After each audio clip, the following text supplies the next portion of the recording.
Hey boys, welcome to a little series we're going to be doing on the channel here. As the title will suggest, I'm going to be going through all the Big Bash teams for this year, going through their squads, giving you my opinions on how I think they'll go this year.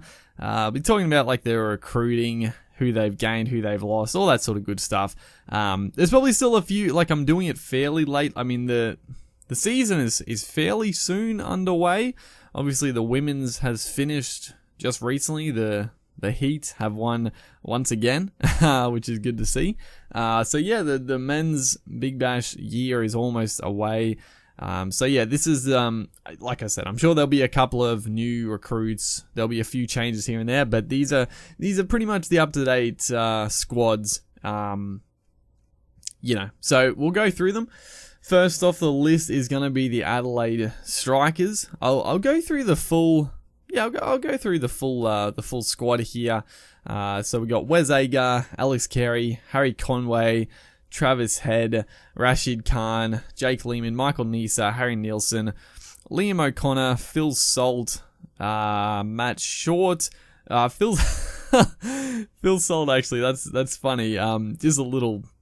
This is not on topic, but my career mode for Cricket 19, we've been playing over in the county cricket, and our teammate has been Phil Salt. I didn't really, honestly, I haven't seen him in real life, but he scored some big runs in our career mode, so should be handy. But yeah, Matt Short, Peter Siddle, Billy Stanley, Cameron Valente, Jake Weatherall, Jono Wells, Cameron White, and Nick Winter. So honestly, not a whole lot has changed with the Strikers. A couple of recruits, but I think their team is very good. I mean, up the top of the order, it really, honestly, for the Strikers to do well, though, it does come down a lot to Travis Head, Alex Carey. Well, Travis Head is a big one, but Alex Carey and Jake Weatherall up the top of the order. That's the crucial aspect. I mean, when the Strikers have been on fire, it's because either Carey or Weatherall have gone on to get a big one. Because, I mean, guys like, Travis Head could be in and out of the team with internationals. Also, I mean, they are, yeah. I'm not going to talk too much about like when players are going to be out and stuff, because it's a bit hard to sort of know. But Jake Lehman, he's very hit or miss. I don't think he's the best T20 player of all time.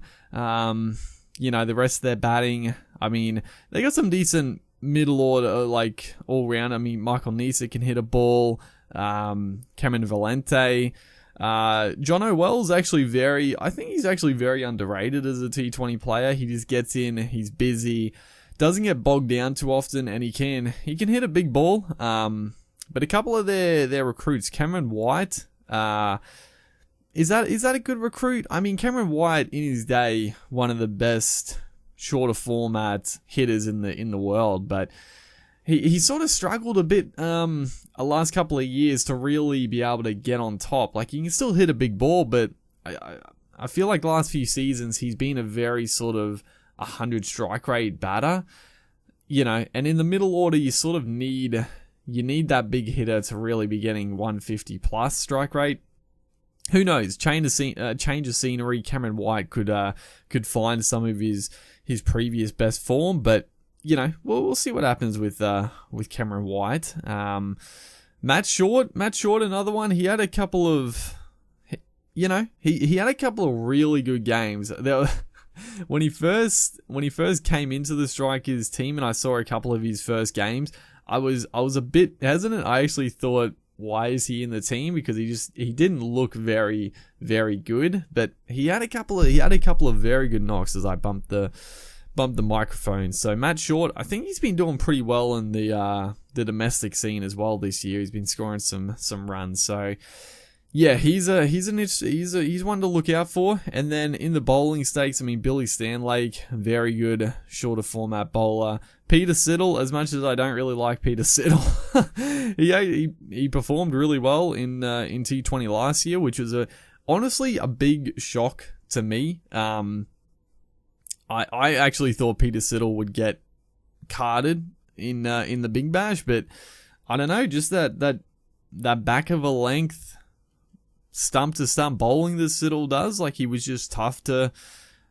get hit. I don't know. I was actually very shocked. I thought Siddle would absolutely get smacked, but he didn't. It still actually surprises me because he's not the quickest, obviously, and he doesn't really have a slower ball either. He's just sort of a line of length bowler. Doesn't really get much swing. Yeah, I was a bit surprised. I honestly wouldn't be surprised if Siddle is found out a little bit this year, but who knows, dude? He could surprise.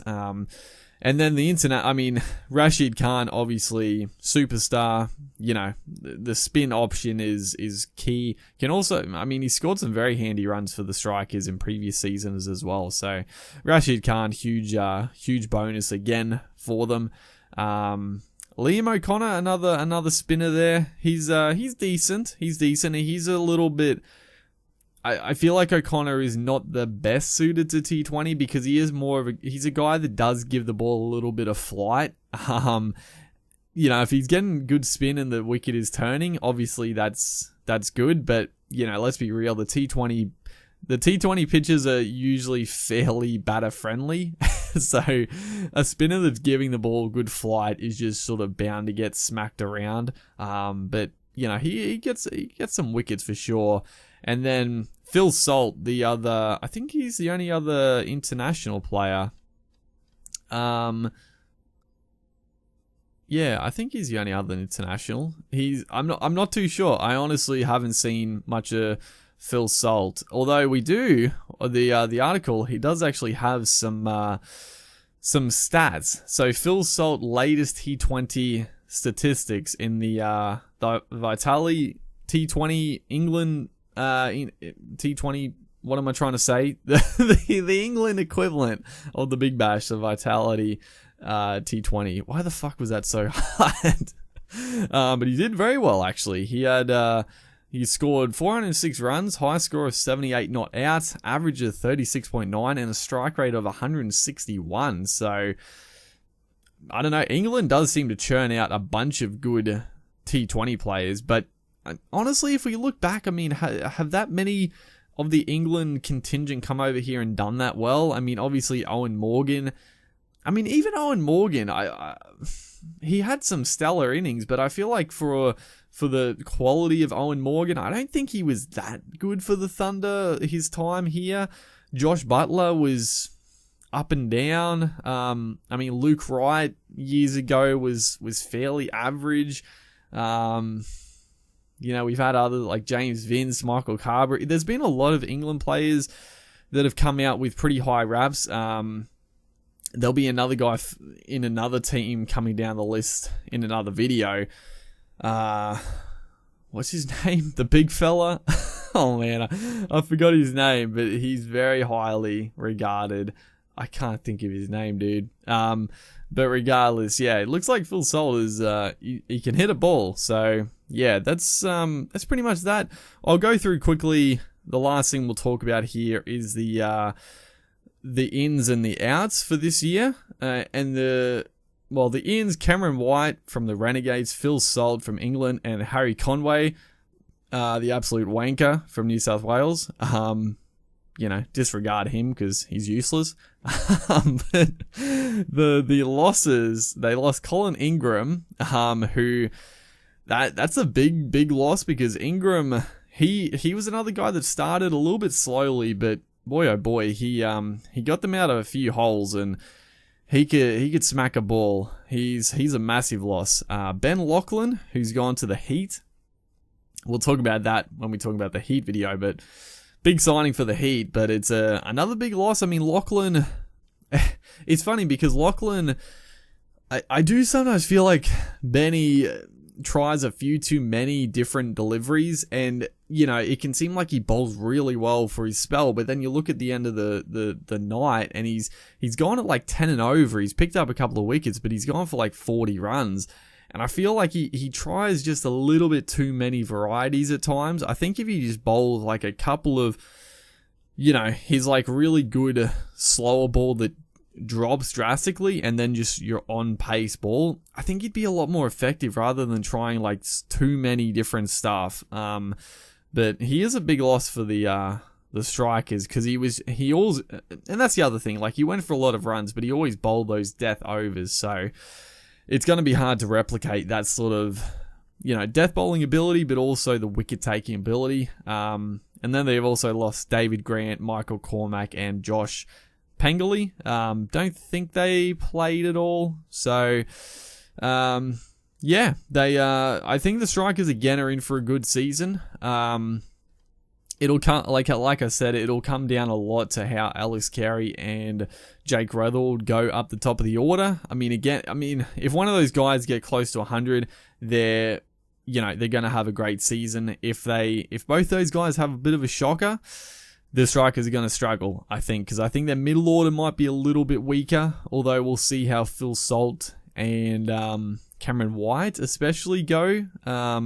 I'm imagining Phil Salt is probably a 3 or 4 batter, potentially. He might open where he's from, but yeah, the strikers, I think, again, strong squad. It's very much similar to previous years, and I think they're in for a good year once again. So hopefully, you guys enjoyed hopefully you're going to enjoy this series and enjoy this video. Leave in the comments what do you think about the strikers, where you think they'll finish, if their signings are good, how you think, all this and that.